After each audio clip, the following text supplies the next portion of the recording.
La- las pruebas sobre la existencia de Dios, bueno, pues las vamos a empezar con la prueba ontológica.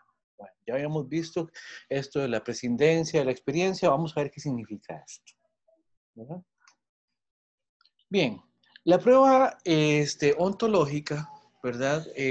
Va a intentar derivar la existencia de Dios de su concepto. Es la operación que hace Anselmo en su argumento, cuando a partir de la definición de Dios, ustedes recordarán eso, ¿verdad? Dice que para que se cumpla la definición de Dios y en función de la distinción aquella entre la existencia de las cosas en la realidad y en el entendimiento, para que todo eso se cumpla, entonces tenemos que aceptar, por medio del argumento, la conclusión de que Dios existe. Entonces, aquí Kant lo que hace es que retoma el argumento de Anselmo y lo explica. Aquí Kant es más o menos lo que está haciendo es diciéndonos, vean, en el procedimiento de la prueba ontológica, o sea, entiéndase, la prueba de Anselmo, o eventualmente también en un argumento presentado por Descartes en las meditaciones de primera filosofía también, nos dice Kant, lo que están haciendo es lo siguiente. Primero, definimos a Dios, a partir de la definición de Dios, entonces planteamos que Dios es un ser necesario, ¿verdad? Entonces, primero, en esta prueba lo que hacemos es que definimos al ser necesario, a Dios como el ser necesario, o sea, el Dios, un ser necesario, si la necesidad es aquello que lo que no puede no ser, ¿verdad? O no puede no ser de la manera en que es, ¿verdad? Entonces definimos a Dios como un ser que existe necesariamente. ¿Por qué? Porque si es un ser necesario, no puede no existir, porque si puede no existir, sería contingente y no necesario. Entonces, una vez que hemos definido a Dios como el ser necesario, entonces afirmamos la existencia. ¿Para qué? Para después darnos cuenta de que si decimos la afirmación contraria, es decir, si una vez que hemos dicho que el ser necesario existe, negamos la existencia del ser necesario, entonces vamos a entrar como una especie de contradicción en un absurdo, ¿verdad? O sea, vamos a ver, la proposición, el ser necesario no existe, es absurda. Eso es un poco lo que hacía Anselmo. Si Dios es lo que definimos como Dios, aquello mayor que lo cual nada puede pensarse, ¿verdad? Y después decimos que Dios existe solo en el entendimiento, entonces no se cumple la definición y por lo tanto entramos en un absurdo. Bueno, Kant lo que nos está diciendo es que aquí, cuando negamos la existencia de Dios, cuando decimos Dios no existe, cuando lo que estamos diciendo es que el ser necesario no existe, nos contradecimos.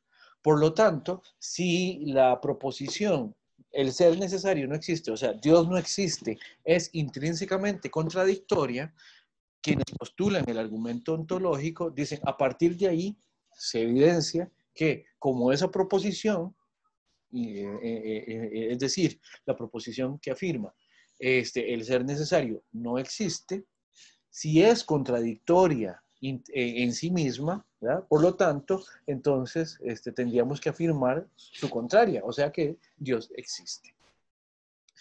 Ahora, el punto es, Kant lo que nos está diciendo acá es básicamente cómo es que procede la prueba ontológica. Ahora, lo que queremos ver es por qué esto no se puede, no se sigue tal como Anselmo afirmaba tan paladinamente, ¿verdad? Vamos a ver cuál es la objeción a esta prueba, ¿verdad? O sea, ya la prueba ontológica la habíamos visto con Anselmo, entonces vamos a ver cuáles son las objeciones que le pone Kant. Vamos a ver. El punto es el siguiente. Cuando nosotros tenemos una proposición como Dios existe y a la par una proposición que dice Dios no existe, ¿verdad? El asunto es que si lo que estamos diciendo es que como por Dios estamos entendiendo el ser necesario y por existir como una propiedad del ser necesario, entonces no podemos darle sentido a la proposición Dios no existe. Ahora, el punto es, Kant lo que dice es que cuando nosotros decimos Dios no existe, no estamos retirando de él una propiedad. La existencia no es una propiedad. No es como cuando afirmamos, por ejemplo, el día es soleado o el día no es soleado. Cuando decimos el día no es soleado, lo que estamos es simplemente negando un predicado de ese sujeto que llamamos día. Cuando decimos Dios no existe, realmente no estamos negando una cualidad o una característica. Kant lo dice así: el problema del argumento ontológico es que ser no es un predicado real. O sea, cuando decimos existir, ser existente, ¿verdad? Lo que estamos diciendo no es una cualidad de aquello de lo cual lo estamos predicando. No es una cualidad. Es el requisito principal, el requisito primordial para que de algo podamos decir, podamos contar, podamos describir sus propiedades. Ser no es un predicado real, por eso no es cierto que nosotros simplemente podamos negarlo como se niega cualquier predicado. En este sentido, ¿verdad? Decir de algo que es existente, lo podemos decir, pero no en el sentido de una cualidad. Eso es lo que quiere decir que no sea un predicado real, ¿verdad? Por eso, no es la existencia, ¿verdad? Algo que se le pueda añadir al concepto de una cosa. Es simplemente una condición de la cosa para que pueda tener condiciones, para que pueda tener características, para que pueda tener rasgos, ¿verdad?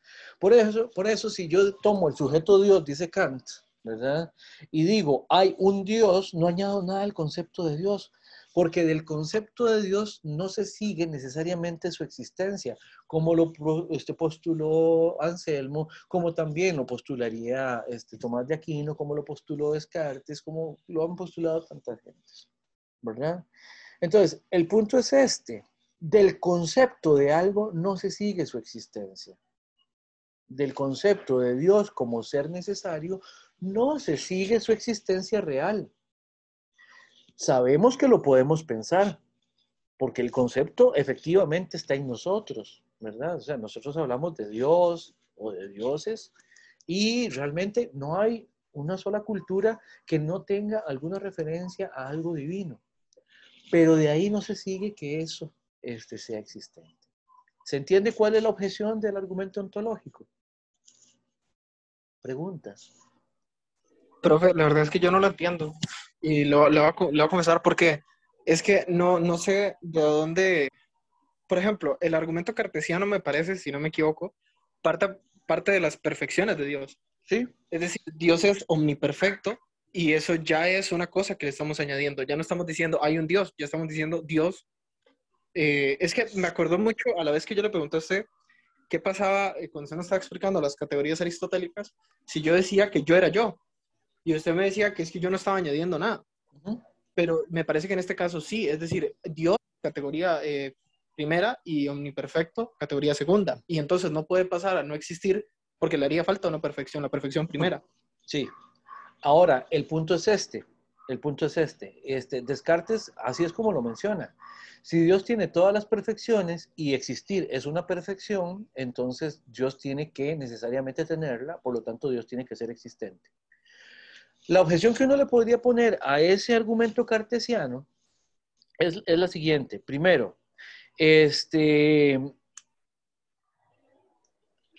considerar la existencia como una perfección, primero es algo de lo que nos tienen que convencer. No es evidente. O sea, usted me puede decir, existir es mejor que no existir. Bueno, usted puede considerar eso, si quiere, ¿verdad? Pero, ¿por qué tendríamos que aceptar que la existencia es mejor que la no existencia? ¿Cuál es el criterio? Además, algo como ser mejor que otra cosa es algo de lo que se podría predicar de lo existente, no de lo no existente. O sea, lo que no existe, o sea, la inexistencia en sí, ¿verdad? No tiene por qué ser peor que nada. No puede ser peor, no puede compararse con lo que sí existe, ¿verdad? Entonces, habría que ver en Descartes si eso es así, ¿verdad? Eso en primer lugar. Y luego, el asunto es este. El punto con la existencia es que Descartes utiliza la existencia como algo que se tiene que predicar de Dios como ser omniperfecto, como dijiste muy bien, para a partir de ahí afirmar que Dios entonces es un ser necesario, es un Dios que necesariamente existe, ¿verdad? Ahí es donde no añade nada, no le añade nada al concepto. Ahora, el punto. La existencia sí es un predicado. Cuando yo predico, Dios es existente, es un predicado, efectivamente, eso es un predicado, pero no es un predicado real. O sea, no está diciendo una cualidad propiamente hablando de Dios, porque las cualidades son algo que están en el ser que las soporta. Pero la existencia no es algo que está en el ser que la soporta, ¿se entiende? La existencia es algo que el ser o tiene o no tiene. No es un rasgo, no es una característica. Si no la tiene, el ser ni siquiera está. Si la tiene, el ser ya está. Y estando es que podría eventualmente tener características, algunas necesarias, otras contingentes. Pero la existencia, ella misma, no es una cualidad. A eso es a lo que se refiere Kant con que la existencia y la existencia necesaria no es un predicado real. Claro que lo puedo predicar. Por ejemplo, yo también puedo decir Sanchitos existe. Claro, Sanchitos es existente. Ahora, el punto es, el ser necesario es existente, yo lo puedo predicar. Pero ese predicado no es un predicado real, no es una cualidad real. Es en primer lugar. Y en segundo lugar, la negación de eso no es contradictoria con el concepto de ser necesario. ¿Marlon? Sí, profe, de hecho yo tuve muchos problemas, todos los ángulos, soy sincero, todavía tengo muchos problemas con el argumento ontológico, porque al inicio a mí me pareció que es como Dios existe, luego Dios existe. ¿Me explico? Uh-huh. Pero tal vez leyendo un poquito más a Tomás, me di cuenta que es que Dios es necesario, y también me recuerda mucho a Berkeley, que Dios es necesario porque está sosteniendo el mundo aquí y ahora. ¿Me explico? Ajá, uh-huh. Al menos suscribiendo la teoría de Tomás, Aristóteles y Berkeley. Sí. Entonces, en ese sentido, sí es, pues, me explico, es parte de la esencia del ser necesario. Entonces, no me explico, no sé si me estoy dando a entender. Sí, sí, Eh, sí, que se identifican esencia y existencia en el ser necesario. Ujú. Sí, bueno, vamos a ver. Esencia y existencia se identifican en el ser necesario, sí, pero no como una cualidad. La existencia en ese sentido no es una cualidad. Recordá que esencia es aquello que hace que la cosa sea lo que es. Las cualidades son, en ese sentido, algo que se da en un segundo momento. La cosa es y por lo tanto tiene cualidades. O gracias a que es que es susceptible de tener cualidades. El hecho de que sea, en ese sentido, podemos entenderlo como esencial, pero no como un predicado real. No es algo que le podemos quitar al ser del que estamos hablando. Porque, vea, cuando le quitamos la existencia, como le podríamos quitar cualquier otra de sus cualidades, el problema es que lo que le estamos retirando no es cualquier cosa, es su existencia. Si retiramos su existencia, nos quedamos sin ser al cual retirarle algo. Por eso es que está en otro plano, eso es lo que está diciendo Kant. Por eso, no hay problema. Si se quiere suscribir que la esencia y la existencia se identifican en el ser necesario, bueno, eso puede ser un requisito teórico de la explicación que estamos dando, pero no es una cualidad real del ser necesario, aun cuando sea esencial. ¿Se entiende la diferencia, Marlon? Sí, profe, muchas gracias. De hecho, me parece que yo hasta había hecho crítica del argumento cartesiano una vez en clase, pero es que eso solo prueba que de verdad tengo muchos problemas filosóficos, a ver si lo acepto o no lo acepto, me tiene muy como en stand-by, y discúlpeme que le robe tiempo, es que la crítica de Kant evidentemente me es muy interesante, porque es un argumento que todavía no termino de saber si aceptar o no aceptar. Todavía le estoy dando muchas vueltas. Bueno, Muchas no, gracias. adelante. Para eso es la filosofía. Para eso es la filosofía. ¿Alguna otra pregunta con la crítica al argumento ontológico de Kant? Profe, perdón a los compañeros, es que no entendí muy bien como La la idea objeción. de que, así de que si algo, decir que no existe no es la contradicción, no es contradecirlo. No entendí esa idea muy bien. Claro, claro. Vamos a ver. El punto es este. Cuando yo digo que un hombre soltero está casado, o mejor dicho, es como decir que un hombre soltero no está soltero. ¿Ves? ¿Por qué? Porque casado y no soltero son lo mismo, ¿verdad? Entonces, cuando yo digo un hombre soltero es no soltero, es evidente que me estoy contradiciendo. ¿Me sigues? Ujú, ujú. Ok, ahora, el punto es, Kant lo que está aquí evidenciando es que en el argumento ontológico lo que están tratando de hacer evidenciar quienes lo suscriben es que lo que tendríamos que decir cuando negamos la existencia de Dios es que el ser que necesariamente existe no existe. Por eso es que es contradictorio. O sea, el ser necesario no existe es una proposición autocontradictoria. Dios no existe es autocontradictorio. Pero Kant dice, no, cuidado, ahí no hay una contradicción de suyo, porque no estamos negando, porque los predicados de los que nos permiten establecer esas contradicciones son predicados reales, son predicados que se da de aquello que se da en la cosa.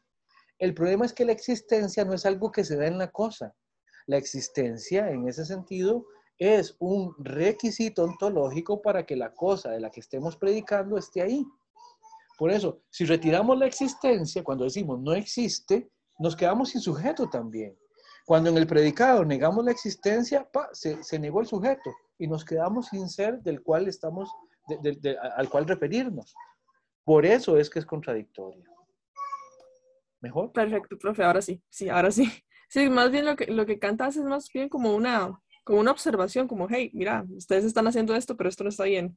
Exactamente, él lo que dice es, bueno, este es un argumento que se presenta, pero no es consistente, no, realmente no prueba la existencia de Dios. Ah, ok, profe, sí, bueno, muchísimas gracias. Para servirle, para servirle. Bien, ¿qué les parece si pasamos a la segunda prueba sobre la existencia de Dios, al segundo tipo de pruebas? El segundo es la prueba cosmológica. Este tiene un nombre muy curioso, ¿verdad? Ahora, vamos a ver. Parte de la experiencia y después llega a la existencia de Dios. El argumento el argumento que hay, el argumento ontológico parte de la definición. Entonces lo que podemos decir aquí es que es completamente a priori. Es a priori, ¿por qué? Porque es independiente de la experiencia. No nos está diciendo que nos comprometamos en ningún momento con algo de la experiencia. Más bien, lo que nos dice es, vean este concepto, completamente abstracto. Como es abstracto, es algo que no es, existe solo en la cabeza, ¿verdad? No es empírico, eso es lo que queremos decir. Por eso es que el argumento ontológico es completamente a priori. En cambio, la prueba cosmológica combina lo a posteriori con lo a priori, de una manera general. Ahorita vamos a ver por qué. La prueba cosmológica dice, todo lo contingente tiene una causa. Si esta causa es a la vez contingente, necesita de una causa anterior. Y así hasta llegar a una causa absolutamente necesaria que permita completar la serie. Me imagino que ustedes recordarán la clase que tuvimos sobre Aristóteles. El punto es, todo lo que nosotros conocemos por medio de la experiencia es efecto de alguna causa o de algunas causas. Si esas causas también son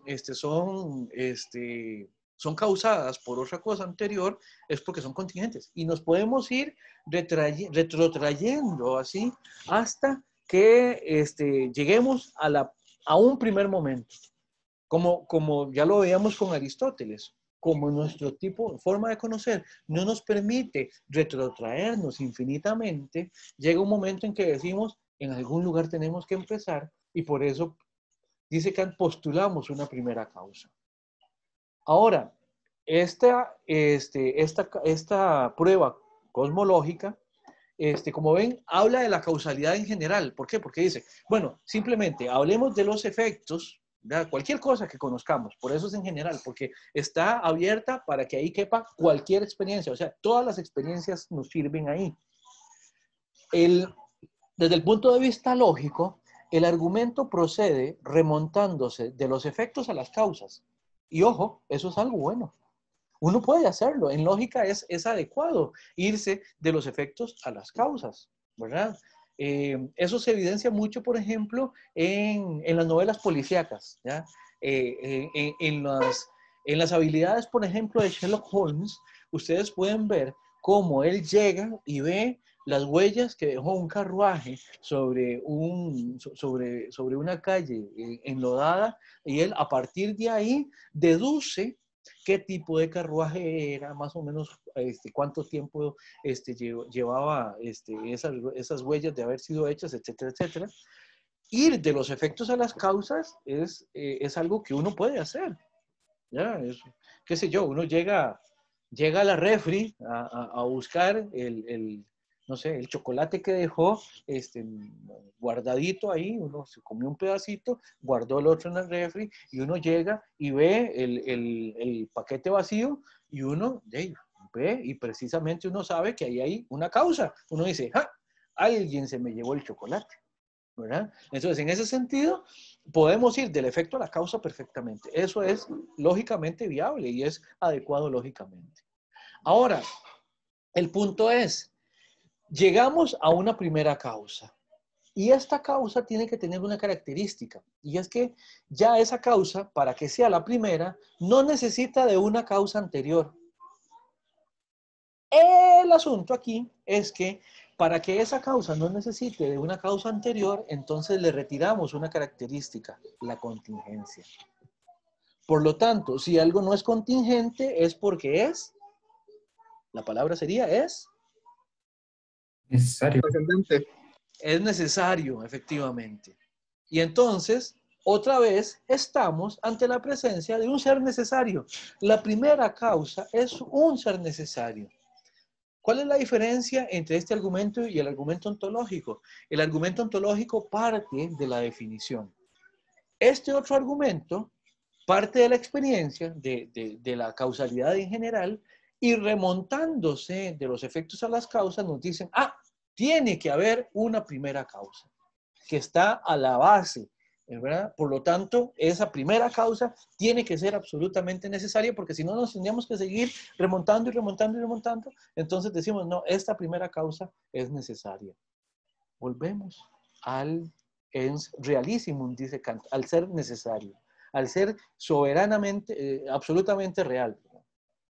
Veamos las objeciones de Kant, ¿verdad? Obviamente, como les decía, esta prueba parte de la experiencia posible, ¿verdad? De alguna manera es parte de lo que conocemos por medio de la sensibilidad y el entendimiento, y nos hace llegar a lo que podemos pensar por medio de la razón. Pero tenemos un problema. Nosotros tenemos y podemos eficientemente remontar del efecto a la causa, o del efecto a las causas, o de los efectos a las causas, podemos hacerlo dentro de la experiencia. Pero algo como una primera causa no causada, algo como una primera causa absolutamente necesaria, es algo que se sale de las posibilidades de la experiencia. Está aquí, más allá de la experiencia posible, ¿verdad? Entonces, ¿qué es lo que pasa? El argumento nos pide que hagamos un salto. Este salto tiene que ver con que pasamos de una manera de conocer las cosas, causalmente, ¿ya?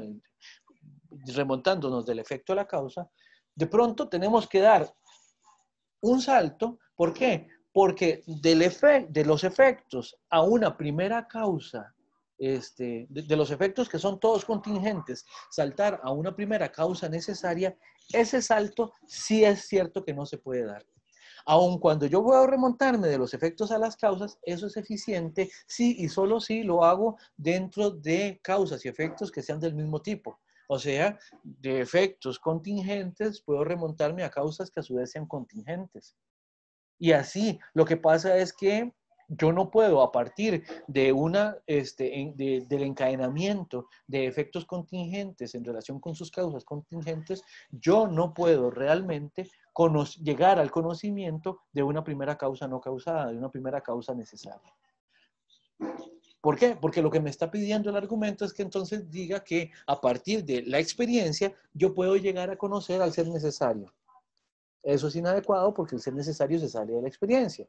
Y ahora, una vez que llegamos al ser necesario, pues entramos dentro de los dominios del argumento ontológico. Porque si lo que decimos es, bueno, esa primera causa es un ser necesario y por lo tanto existe, entonces ahí está el argumento ontológico. Y entonces Kant lo que nos dice es que la prueba cosmológica empieza como algo que nos damos en la realidad y terminamos en un argumento ontológico. Tenemos dos problemas aquí. El primero es el de remontarnos de lo contingente a lo no contingente, lo cual es inadecuado para el conocimiento empírico. Esa es la primera cosa con la que tenemos problema. Y la segunda cosa con la que tenemos problema es que como llegamos a la parte del ser necesario, heredamos todas las objeciones que ya tenía de por sí el argumento ontológico. Entonces, ahí llegamos a un segundo nivel de problemas. ¿Preguntas? Profe, esto no funciona solo en las jerarquías que refieren a lo temporal. Explíqueme la pregunta. No entiendo la pregunta. O sea, ¿en qué momento?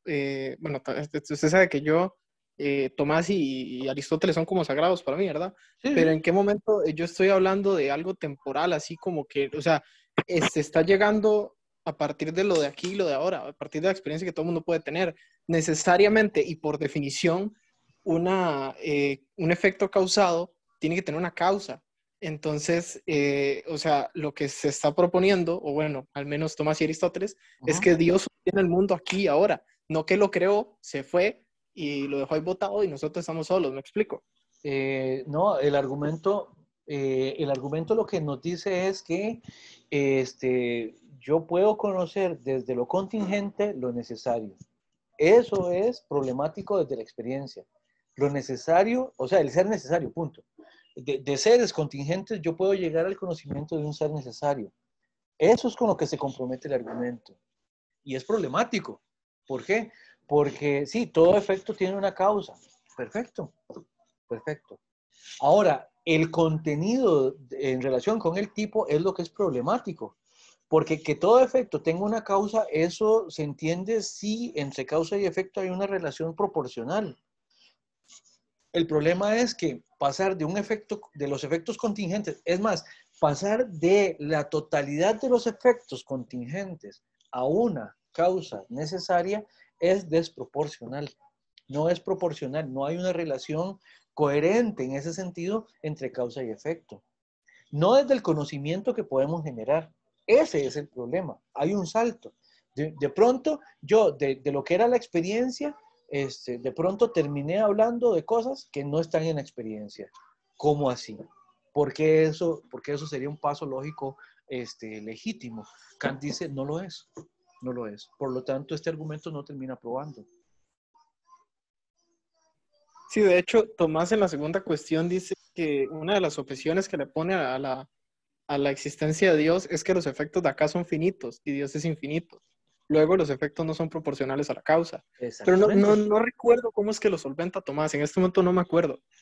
Pero sí, sí, tiene razón. Y ahora sí ya lo entiendo un poquito más. Es que yo me estaba diciendo, pero puña, o sea, es que estamos volviendo hacia una causa y necesariamente la causa primera no pudo ser causada porque seguiríamos hacia arriba y nunca se hubiera ocasionado una causa que produjera un efecto.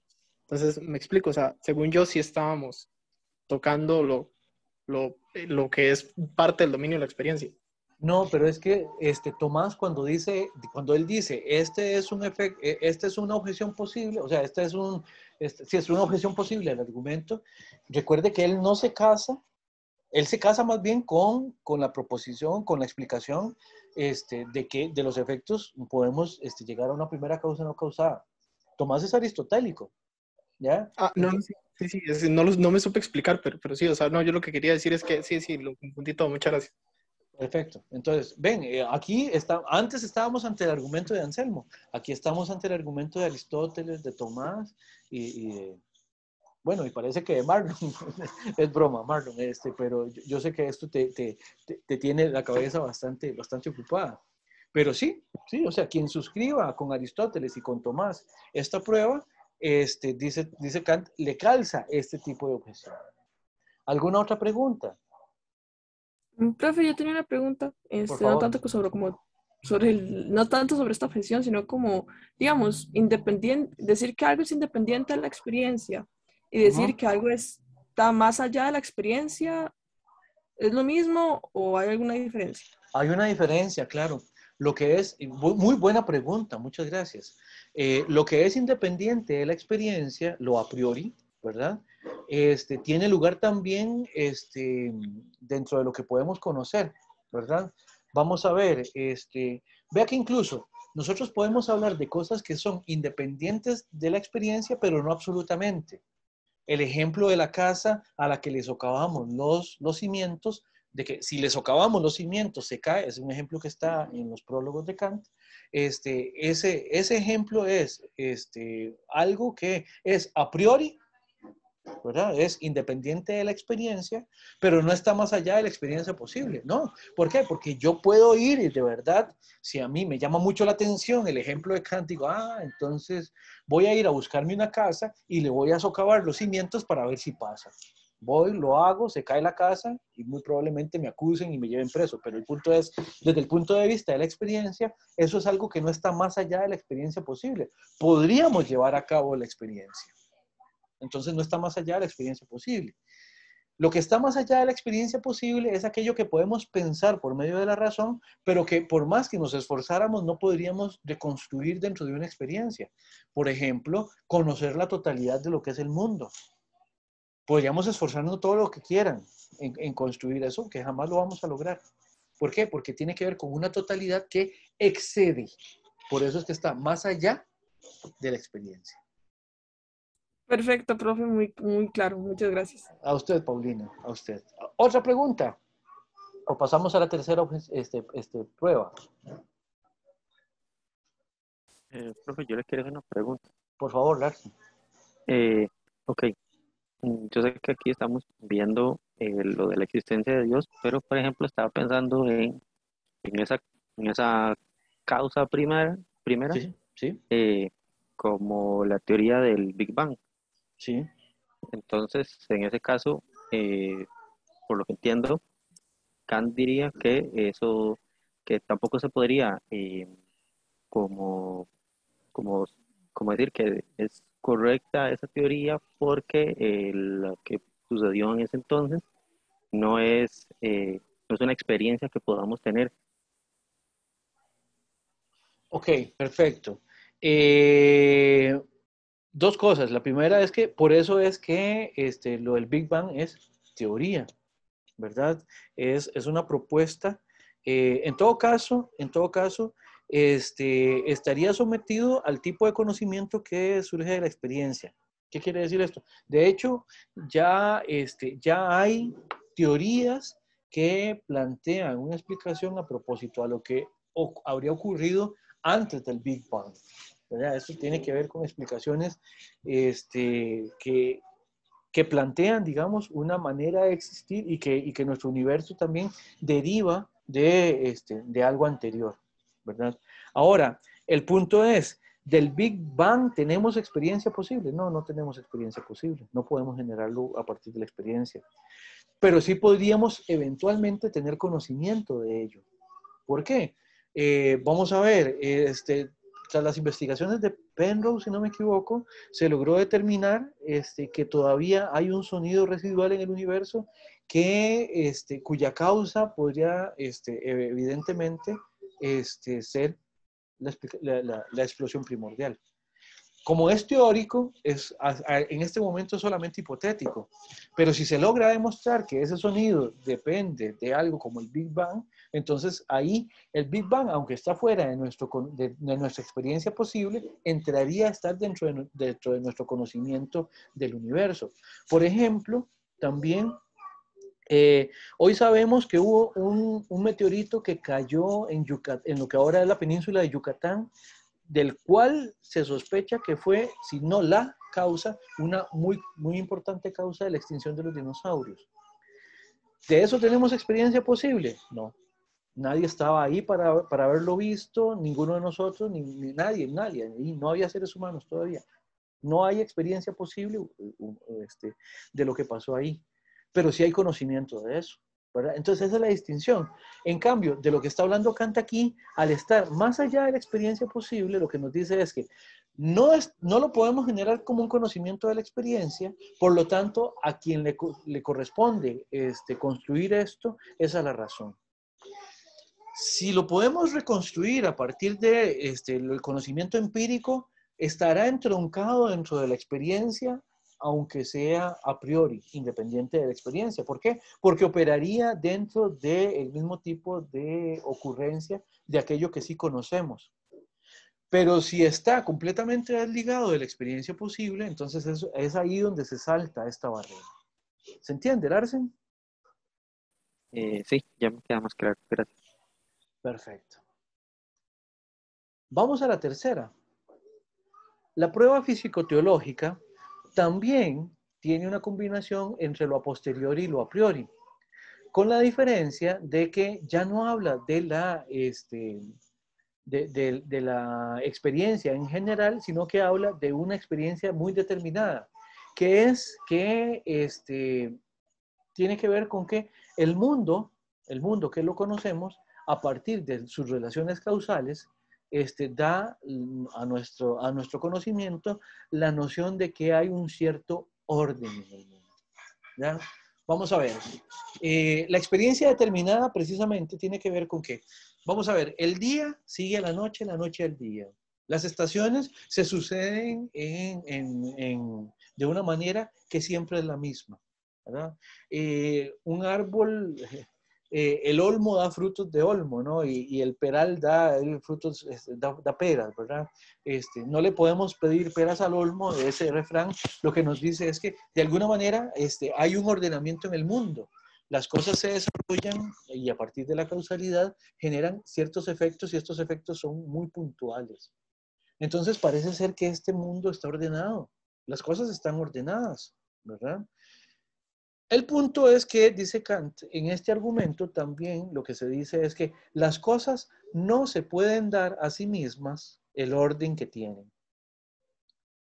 ¿Por qué? Porque las cosas, para dar un orden se necesita una inteligencia y sabemos que las cosas no tienen esa inteligencia que se necesita para darse el ordenamiento a sí mismas. O sea, vamos a ver que un tipo de, no sé, que un tipo de material, por ejemplo, el carbón, sometido a grandes presiones, se convierte en un diamante.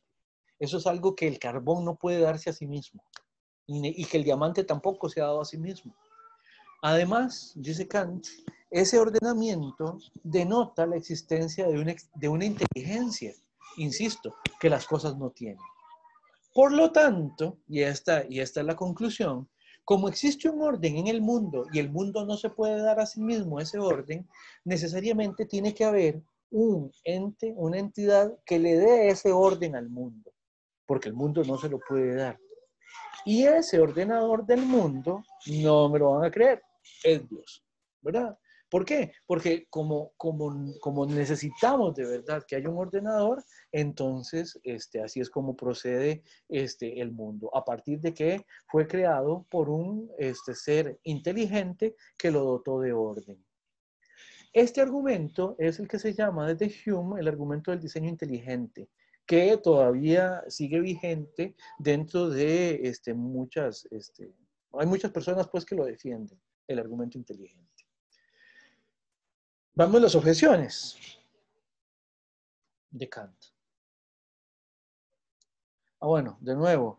Bueno, no, aquí ya esto lo dije, ¿verdad? El orden es causado precisamente por el ordenador, y etcétera, etcétera. Las objeciones es que, de nuevo, va de lo sensible a lo no sensible. Empezando por recibir precisamente esto de que el mundo tiene un orden, ¿verdad? O sea, el punto es de que el mundo está ordenado, llegamos a la necesidad de un ordenador, y este ordenador es Dios. Pero el punto es que ese ordenador, obviamente, es el que dota de orden a las cosas. Es ni más ni menos otra versión anclada en este ordenamiento causal, es otra versión del ser necesario. Porque ser necesario es necesario para que haya orden en las cosas. A este argumento también se suma Tomás de Aquino, dicho sea de paso. Ahora, ¿cuál es el problema? De nuevo, partimos de algo que está en la experiencia, la relación entre las cosas, las relaciones ordenadas que tienen las cosas, por decirlo de alguna manera, y un ordenador que está fuera de la experiencia. Se llega al ordenador que está fuera de la experiencia, por lo tanto, de alguna manera, ya se parece al argumento cosmológico, con la diferencia de que aquí nos estamos fijando en una relación muy particular, que es la del orden. Antes veíamos una relación general que es la de la causalidad. Ahora, otro problema, ¿verdad? Que es que esta noción de orden, también uno desde Kant puede objetar si efectivamente existe. O es que realmente el orden que nosotros vemos en el mundo es solamente algo que nosotros, los seres humanos, determinamos de él. Por ejemplo, que un árbol exista solamente para dar fruto a partir de la finalidad, como en Aristóteles. ¿Por qué? ¿Quién dice? Eso depende también de seres racionales que prediquen esa finalidad. Por ejemplo, aquello de que nosotros no tenemos, nosotros no tenemos pies para caminar. Nosotros tenemos pies porque nuestra deriva evolutiva, para decirlo dentro de una manera teórica de explicarlo, nuestra deriva evolutiva determinó que nosotros tuviéramos pies. Pero si hubiéramos tenido otra línea evolutiva, habríamos podido tener alas o habríamos podido transportarnos reptando o cosas por el estilo. ¿Se entiende? Entonces, esa finalidad de las cosas, ese ordenamiento del mundo, es algo que los seres humanos le introducimos al mundo cuando lo conocemos. Pero no podemos decir que sea algo objetivo. No podemos decir que de verdad sea algo que esté en el mundo, en el universo. ¿Se entiende? Ahora, el otro problema que tiene la teoría del diseño inteligente es que estamos diciendo dentro del argumento que necesitamos a alguien que dé orden. O sea, vean que ya en el argumento, Dios, sin que hayamos llegado a probarlo, Dios ya está operando, está haciendo algo. Decimos, hay algo que necesitamos algo que le dé este orden al mundo. Eso es parte de una premisa. Y después el argumento nos dice, y como necesitábamos de ese algo que le diera el orden y vemos que hay orden, bueno, entonces sabemos que este ordenador existe, por lo tanto este ordenador es Dios. Vean que Dios, antes de que probáramos su existencia, ya estaba dentro del argumento llevando a cabo una función. Y eso es lógicamente inadecuado. ¿Por qué? Porque si lo vamos a poner a jugar un papel, primero probemos que existe y después démosle papeles. ¿Ven? Pero ahí tenemos un problema, porque entonces cuando decimos ese ordenador, hay algo que tiene que darle el orden a las cosas, hay que decir, suave, pruébeme que eso es así. Porque no podemos decir que simplemente las cosas ocurren como ocurren, y esa noción de orden es y tiene sentido para nosotros los seres humanos. Pero fuera de lo humano, la noción de orden no existe. ¿Ya? Por ejemplo, el hecho de que el mundo se organice como para que haya vida, al universo, la vida se le da tan bien como su ausencia. El hecho de que haya seres humanos, al universo se le da tan bien que haya seres humanos, ¿cómo que no? Y por lo tanto, de la noción de orden no se puede seguir la existencia de un ordenador y por lo tanto tampoco prueba la existencia de un ser supremo. Cerrando, aquí hay que decir algo. ¿Por qué esto es importante para definir a Kant como agnóstico? Si ustedes lo ven, en las tres objeciones, Kant no está diciendo que Dios no exista. En ningún momento Kant dice, y a partir de esto entonces podemos estar seguros, tenemos la completa seguridad de que Dios no existe. No.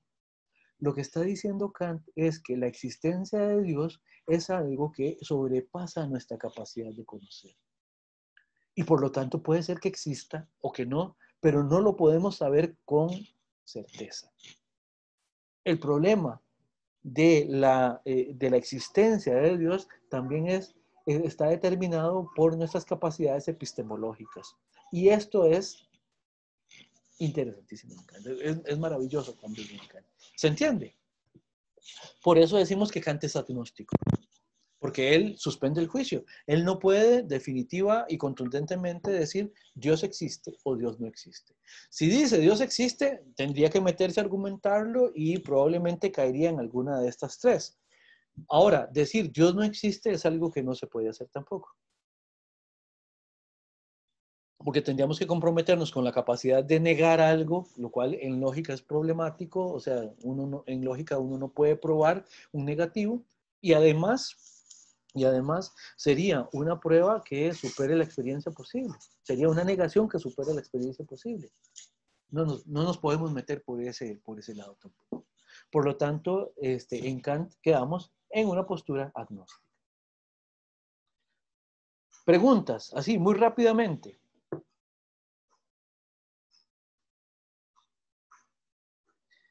Bien.